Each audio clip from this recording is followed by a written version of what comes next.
We tend to think of America as the heroic home of individualism. Swiss psychologist Carl Jung couldn't disagree more. In a 1931 article, he shares his insights into the American psychology, and what we find is not America, the great land of freedom and individualism, but the opposite, something which Jung describes as positively terrifying. But he doesn't just expose the mirage of freedom at the heart of the American psychology. He also shows us its positive virtues. He exposes the noble ideal at the heart of American culture.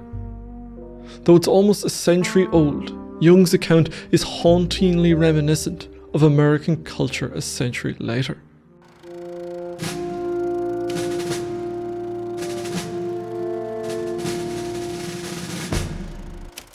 Jung had a fascination with American culture. Unlike his fellow Europeans who saw Americans as simple and straightforward people, Jung saw the opposite. He concludes his 1931 essay, The Complications of American Psychology, with the following: "Facts are neither favourable nor unfavourable. They are merely interesting. And the most interesting of all is that this childlike, impetuous, naive America has probably the most complicated psychology of all nations." That quote captures the spirit of Jung's analysis, the balance between admiration and snobbiness. In the article, Jung analyzes a number of traits of the American psychology, including their laughter, their language, and even the way Americans move their hips. But the most powerful and relevant observation he makes is about how surprisingly herdlike American culture is. He talks about the boundless publicity of American life and the lack of distance between people, the belief in popularity, the gossip columns of the newspapers, the defenselessness of the individual against the onslaught of the press. All of this is more than disgusting. It is positively terrifying. It may not fit with the classic patriotic portrait of America, but you can see its truth by fast-forwarding to 21st century influencer culture and reality TV's reign of cringe that preceded it. Following on from the last quote, Jung takes us to the true contradiction at the heart of America, her dogma of individualism. You are immediately swallowed by a hot and all-engulfing wave of desurousness and emotional incontinence. You are simply reduced to a particle in the mass with no other hope or expectation than the illusory goals of an eager and excited collectivity. You just swim for life, that's all. You feel free, that's the queerest thing. Yet the collective movement grips you faster than any old gnarled roots in European soil would have done.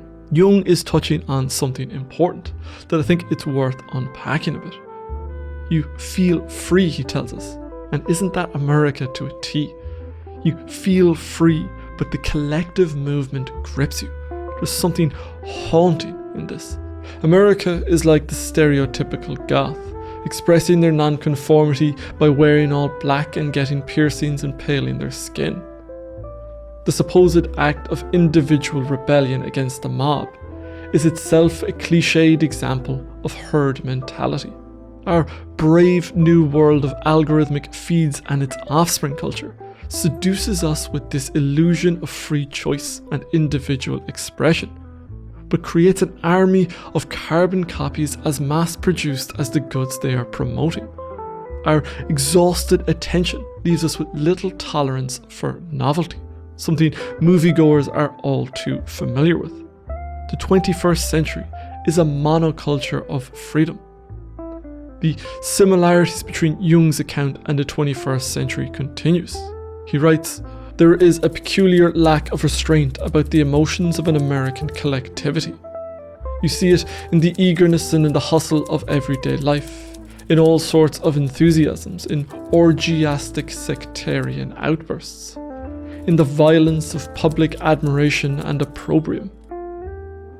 The overwhelming influence of collective emotions spreads into everything. If it were possible, everything would be done collectively, because there seems to be an astonishingly feeble resistance to collective influences. Jung spotted hustle culture a century earlier, but more than that, I feel like he's caught the spirit of the last decade incredibly well. Can't think of a better phrase to describe my repulsion to the circus around the 2024 election cycle than Jung's phrase, orgiastic sectarian outbursts. I'm sure many of you will disagree with this, but not being enchanted by the red team or the blue team in American politics, I couldn't help but find the apocalyptic dramatics around this yet again being the end of democracy and yet again the most important election in American history. I find it all to be just a little bit over dramatic. Between these orgiastic sectarian outbursts and Jung's line about the violence of public admiration and opprobrium, I feel like he could just as easily be talking about the underlying psychology behind the theatrics of the culture wars and American politics. There has been a tendency over the past decade to blame all this on social media algorithms like I did earlier.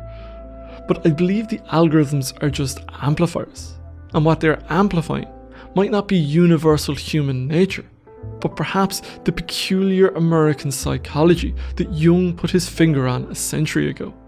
In an age that fetishizes individualism, Jung sees its contradiction, the overwhelming influence of collective emotions. As he puts it in the conclusion to this spiel about this American herd psychology, it has a decidedly flattening influence on people's psychology.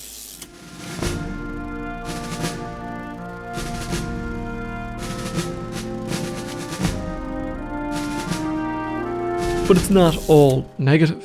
Jung also has an awful lot of positive things to say about American culture.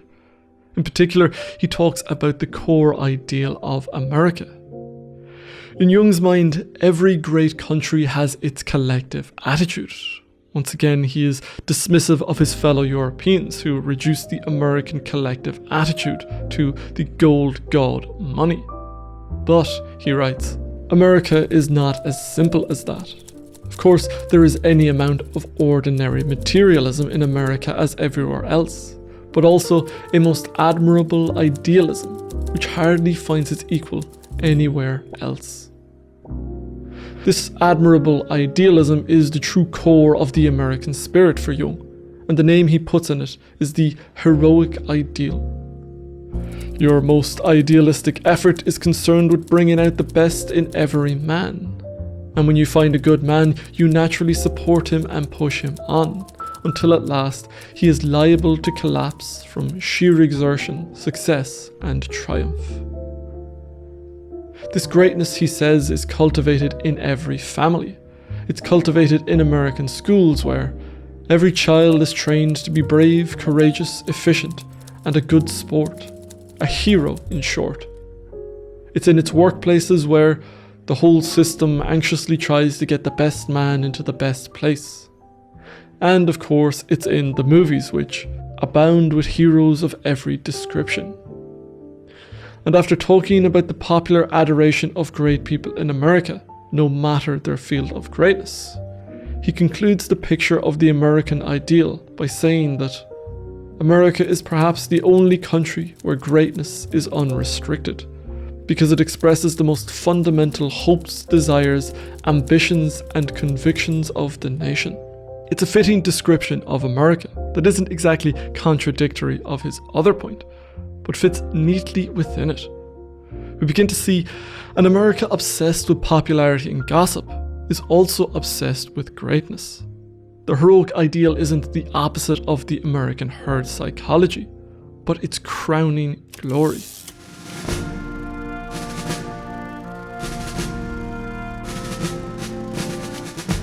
Contemplating the source of this distinctive American psychology, Jung writes, I know the mother nations of North America pretty well, but I would be completely at a loss to explain, if I relied solely on the theory of heredity, how the Americans descended from them acquired their striking peculiarities.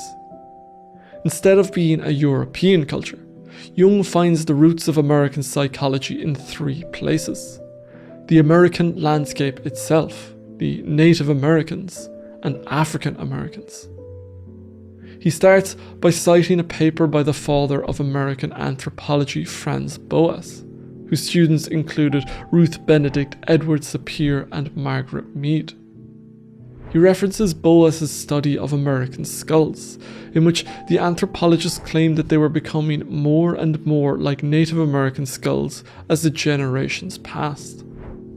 Reflecting on this, Jung notes, "Man can be assimilated by a country.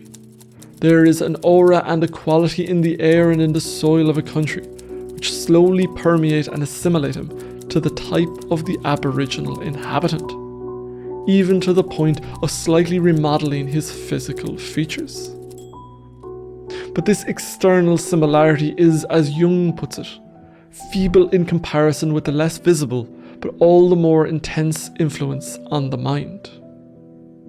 He sees the influence of the Native Americans in the American heroic ideal and in her sports, saying that this is where the real historical spirit of the red man enters the game. Look at your sports.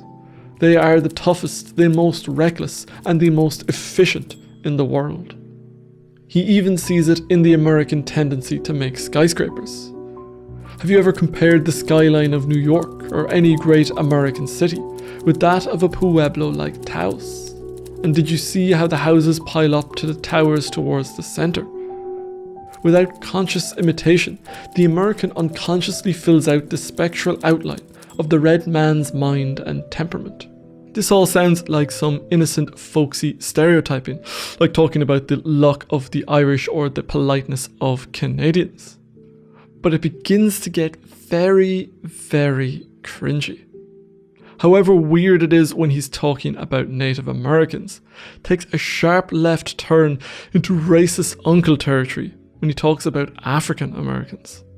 In fact, this is one of the essays that gets cited again and again when talking about Jung's racism. The original title of the article, when it was published in the American magazine Forum, was not "The Complications of American Psychology," but "Your Negroid and Indian Behavior." When he calls the Native Americans primitive, the charitable interpretation is that he's talking about the complexity of their civilization. This isn't race science, but it's more like when the Hegelians or Marxists are talking about the stages of cultural evolution.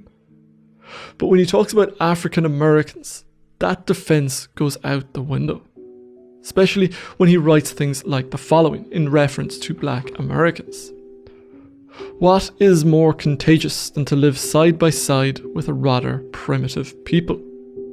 Go to Africa and see what happens.